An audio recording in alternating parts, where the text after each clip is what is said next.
I'm so excited that three of us are able to get together to shoot this video.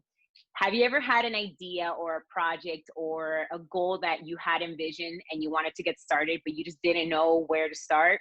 Even if you haven't figured it out or you haven't figured it out, we're going to be interviewing Lorena today. If you didn't know, she actually put together this platform for us, and we wanted to just ask her these questions of how she got started and how this came about.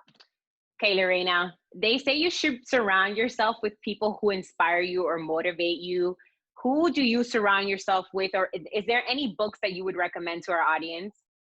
Yeah, I totally agree. You should be surrounding yourself with people who inspire you, and you should be consuming content from people who've already done what you want to do and who also inspire you. So I'll start by saying that I like having my tribe. You girls are part of my tribe, and it's super important to have people that you can rely on to be real with you and to love you unconditionally and to truly support you. So find yourself that group of people if you don't already have it. And then as far as the kind of content that you consume, books you could be reading, first I'll say stay tuned, because we are going to be launching our book series very soon, or our book review series very soon, where we'll be talking about all the books that change our lives and will hopefully change your life. But I'll start by mentioning Marie Forleo, because Marie Forleo's book, Everything is Figure Outable, is what lit the fire under my butt to really get moving on this idea that I've had for so long, and that I actually started a while ago, but didn't really do much with until now. So start with Everything is Figure Outable if you really have an idea and you want to go after something and you just don't quite know how to start. What is your motivation to continue to work on this project? I would say my motivation to keep going is the idea of helping other people, and also the fact that it's fun. And I really like that I've been able to bring us all together to do this, because I feel like we each have our own individual experiences to share and things that other people will get a lot out of. So that thought of us bringing our best versions to the world for the world to benefit from is what really keeps me going. Anytime that I've maybe thought like, oh, I'm so tired, or should I do this or whatever, it's that really keeps me up.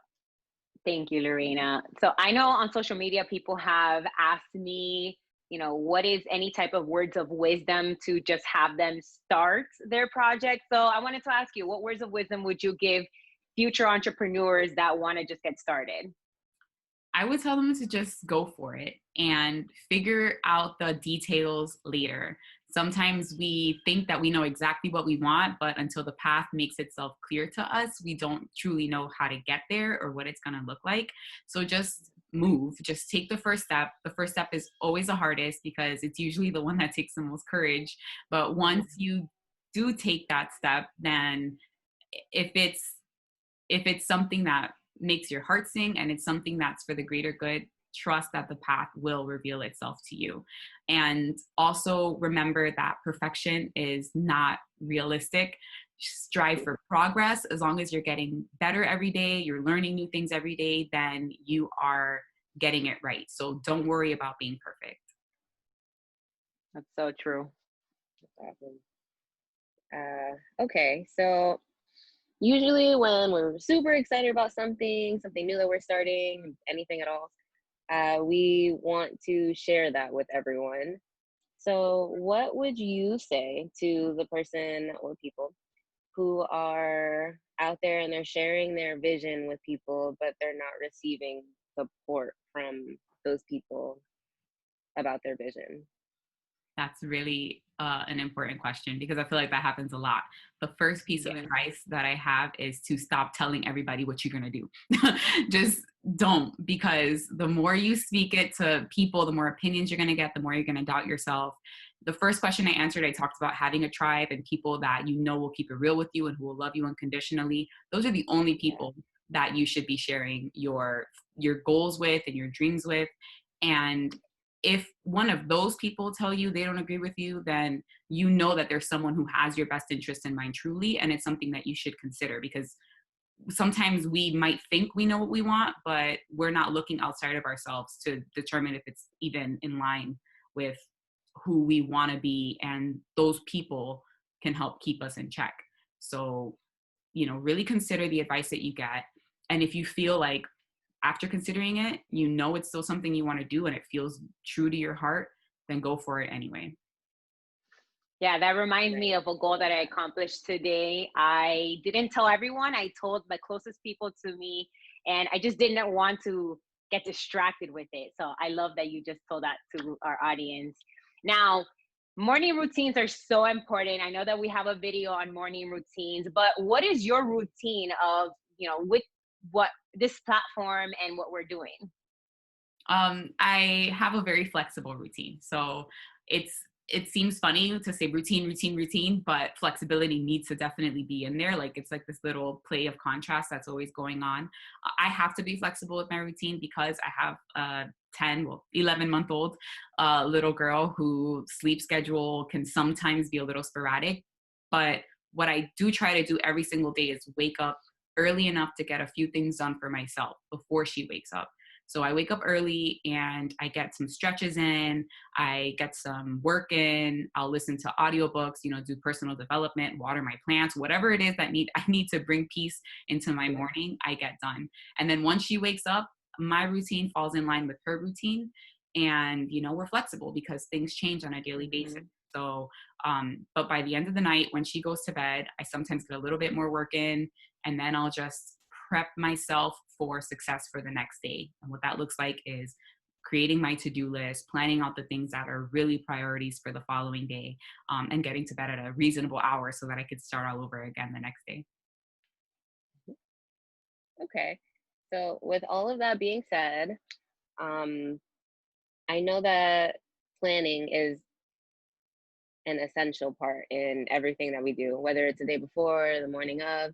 And yes, flexibility is key also in all of this. So when our plans don't go as planned, when we don't get the outcome that we initially were out to get, how do you overcome those obstacles? That can be tough, especially if especially if you have like that perfectionist personality or you feel the need to control things, which I've been there before. My best piece of advice is to learn to let go of the need to control, and that flexibility that we talked about is so important. I like this in this book that we're reading, The 7 Spiritual Laws of Success. Deepak Chopra talks about how a tree in a storm, needs its branches to bend and sway with the wind so that it doesn't break from being so rigid when the wind is hitting it. So that's how you need to be. Don't be rigid and just take things as they come and accept where you're at and what you're able to actually do. Stop trying to control the things that you cannot control and practice radical acceptance, because that's what's going to bring you inner peace. And learn that there's always enough. There's always enough time. There's always enough energy. There's no need for the internal anxiety of, oh, things didn't go the way I needed them to go. There is a reason for it. Accept it, enjoy the moment, and trust that everything will work out as it needs to. I'm actually really loving this book. So I try to, I do like a law each day. And I just finished that law yesterday. Yeah. What is that? Is that the law of least effort? Something like that? Yeah, exactly. The law of least effort. Yep. So stop pushing against what's coming. Sway with it. Let the energy flow. To come. I can't wait to review that book. I can't wait to review that book and so many other books. We have so many good things to talk about with these books. Yeah. Well, Lorena, we'd love to thank you so much for spending the time today and sharing your experience and your tips with us. We really appreciate it. You're welcome. If you guys have any tips you'd like to share on just getting started with your goals and your ideas, please feel free to leave them below in the comments. And also, if you try any of these tips that we've shared with you today, also leave those below in the comments. We'd love to hear from you. Don't forget to give us a thumbs up, hit that like button, share, and subscribe. Thank you, everyone, for watching. See you again real soon, millennials. Take care.